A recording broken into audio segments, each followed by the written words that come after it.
Before you start shouting at me of why I made this mistake after reading the video title, I think you should watch the video a little bit more. This video is more about if the 2019 16-inch MacBook Pro is worth it in 2022. So I bought this used 16-inch MacBook Pro and wanted to share my experience of how much is it worth it now.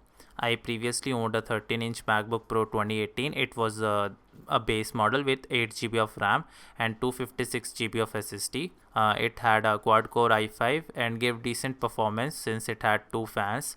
Iris Graphics was also able to play Valorant on low 1080p and it was able to do all the basic tasks, but it had low RAM and SSD. It would sometimes hang even when running huge C++ or Python projects, mainly due to low RAM if I start using some heavy IDE like PyCharm or maybe CLion.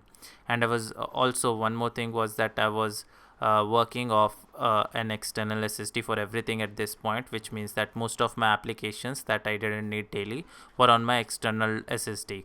The reason was that I also had 60 GB assigned to boot camp, and I had very less space for my Mac.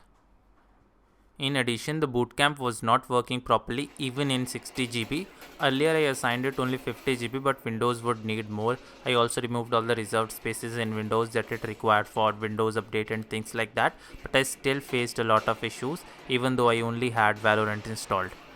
So I had to give more space to bootcamp, but still it was a lot of headache like while updating the Valorant. So 256 GB SSD was really a huge problem for me.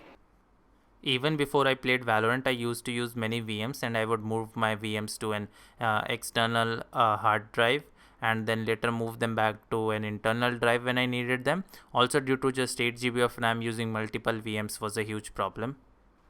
Plus, the keyboard on that laptop was a nightmare. My keys didn't cause any problem and duplicate clicks were rare, but the main issue was shorter key travel. My fingers would hurt after typing for long periods of time.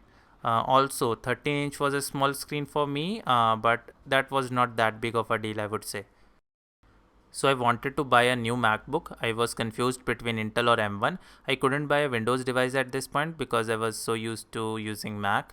I loved their trackpad, AirDrop and all the other features. I believe one of the main issues was the difficulty of switching to a Windows laptop after using Mac for such a long period of time. Also, I knew that Intel Macs would degrade in value at a much higher rate and they might also remove support for them in future, but for some reasons I still wanted an Intel Mac. There are still some workflows that are quite a headache to get done in Apple Silicon, and I only had a year of my masters left and I didn't want to mess up to find workarounds. And also there are some times when I wanted to play like Valorant and some other games. So I think I gave a decent enough background of why I wanted to buy it, but still I will talk about the disadvantages and advantages of Intel MacBook in general, and then see how much it is worth paying for them now, or if they are even worth it now. Firstly, let us talk about some disadvantages. The first one is performance. One thing is quite obvious: if I'm getting an Intel Mac, I know that I'm compromising hugely on performance. If you compare the i5 12th generation, which you could get for a reasonably decent price, then the benchmark will destroy this particular Mac model that I have.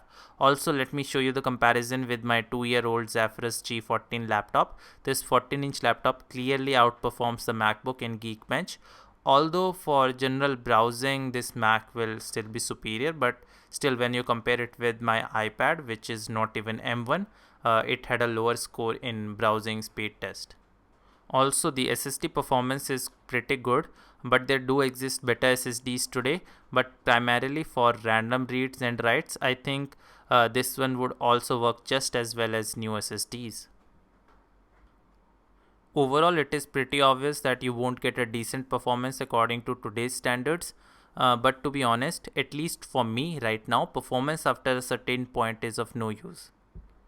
Another disadvantage is the heat produced and the battery life if compared to Apple Silicon. M1 or M2 processors are much more optimized and they are based on ARM architecture, thus providing better battery life. So if portability and battery life is main concern to you, this might not be for you. Now let's talk about some of its advantages. I will talk about the advantages of this particular 16-inch model, but most of them will apply to all of the Intel MacBook Pros. First one is running Windows, which I don't want other dedicated system for. I can play games. It has a pretty good GPU. I am able to play GTA 5 at such a decent FPS with medium graphics on 1080p resolution. So you would not need a different dedicated gaming machine if you buy this. Although do keep in mind that 13-inch models didn't have any dedicated GPUs, so they will not be able to do gaming at such a decent frame rate. Then the other thing is that it has studio microphones and better speakers. It has a 6 speaker setup. They are much better than my previous systems, so this was also one advantage for me.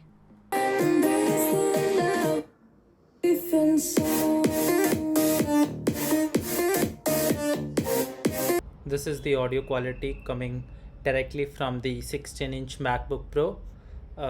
You should tell me how's the audio quality.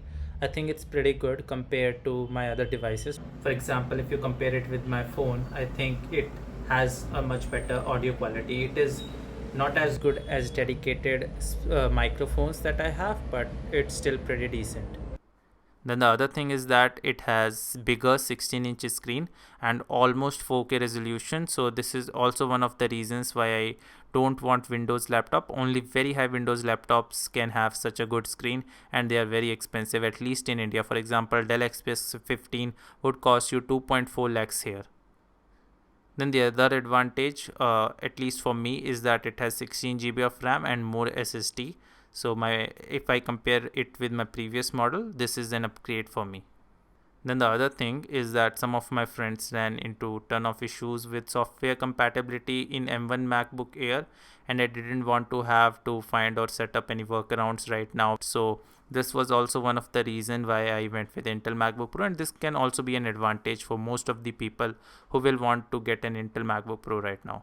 Overall, RAM, SSD, bigger screen and the new keyboard are the main reasons for me to upgrade to this device.